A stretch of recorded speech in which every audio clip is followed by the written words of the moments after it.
Qu'est-ce qui vous donne les Russes? La coopération russe, et pas seulement les Russes, comme je vous l'ai dit. On va arriver aux autres. Nous ne sommes pas seulement avec les Russes. Il y a qui d'autre? On sait qu'ils ont des problèmes géostratégiques avec la Russie. Nous, personne ne va nous entraîner dans un combat qui n'est pas le nôtre. Nous, on cherche à sécuriser notre population.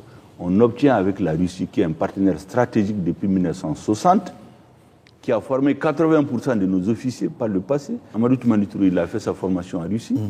Bandao a fait sa formation en Russie. Assimi n'a pas fait la Russie. Donc aujourd'hui, vous êtes aidés par les Russes. Comment vous les payez? On les paye par l'argent des Maliens. Vous n'avez pas donné de mines aux Russes? Non, mais on n'est pas dans ce jeu-là. Ça, c'est des procès qu'on nous fait. Supposons même qu'on donne une mine. Mais c'est nos biens.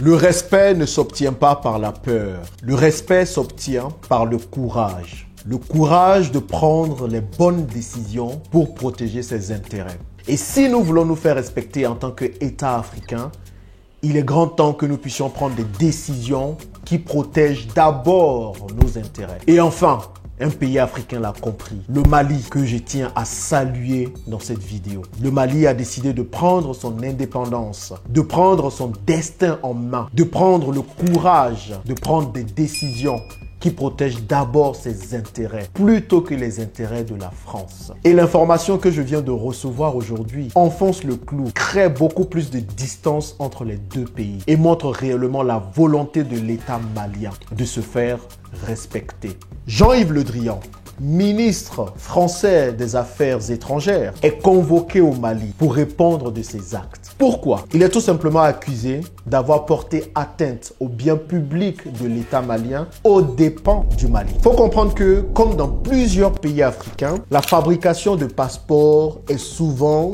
donnée à des pays étrangers, à des entreprises étrangères, principalement européennes. Et c'est le cas pour le Mali. Le Mali, pour pouvoir fabriquer ses passeports en 2015, a décidé de signer un partenariat avec une entreprise française, Ouverture Technologies. Le problème, c'est que cette décision ne s'est pas faite en toute transparence. Parce que normalement, quand on a ce genre de projet, on fait ce qu'on appelle un appel d'offres. Eh bien, on se rend compte que pour le Mali, à l'époque, il n'y avait pas eu d'appel d'offres. Le contrat a été donné directement à Ouverture Technologies. Parce que Jean-Yves Le Drian a fait pression sur les anciennes autorités maliennes sous Ibeka pour avoir ce marché. Surtout qu'il y avait un concurrent canadien qui proposait de meilleurs prix avantageux pour l'État malien. Voilà ce dont est accusé Jean-Yves Le Drian. Voilà ce qui se passe souvent dans plusieurs pays africains.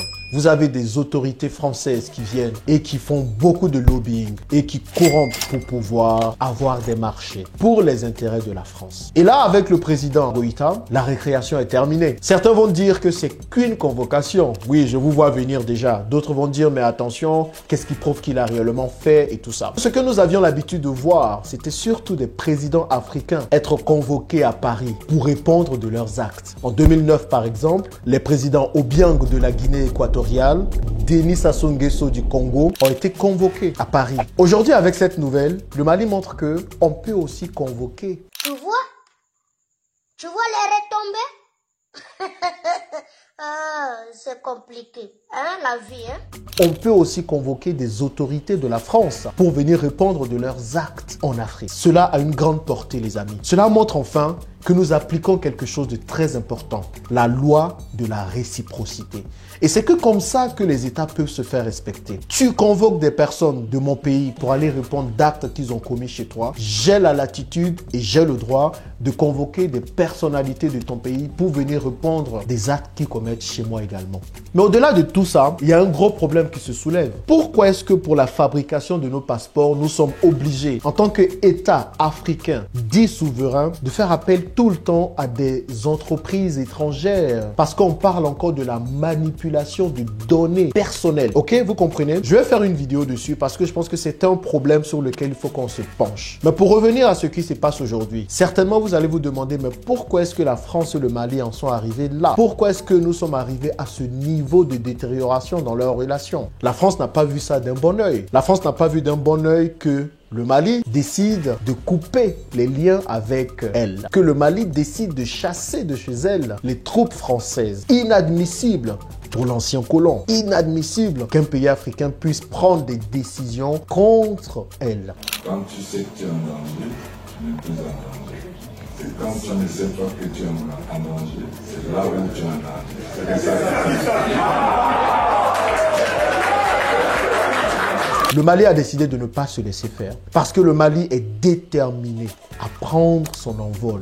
Le Mali est déterminé à décider de qui, d'avec qui il veut travailler comme pays. Et même pour aller plus loin, le Mali a décidé, dans cette détérioration des différents rapports, de chasser en janvier 2022 l'ambassadeur français de son territoire, tout simplement parce que celui-ci donnait des informations fausses. Vous voyez encore une fois, tous ces actes, toutes ces actions montrent que si un pays africain veut prendre son envol, si un pays africain veut être respecté, il a toutes les billes, il a tous les éléments nécessaires pour se faire respecter, même envers la France, l'ancien colon. Mais chapeau au Mali quand même, qui décide de ne pas baisser les bras, qui décide de toujours porter haut sa volonté d'indépendance. Et je pense que c'est quelque chose dont les autres pays africains devraient s'inspirer pour montrer qu'enfin, il est temps de prendre notre envol.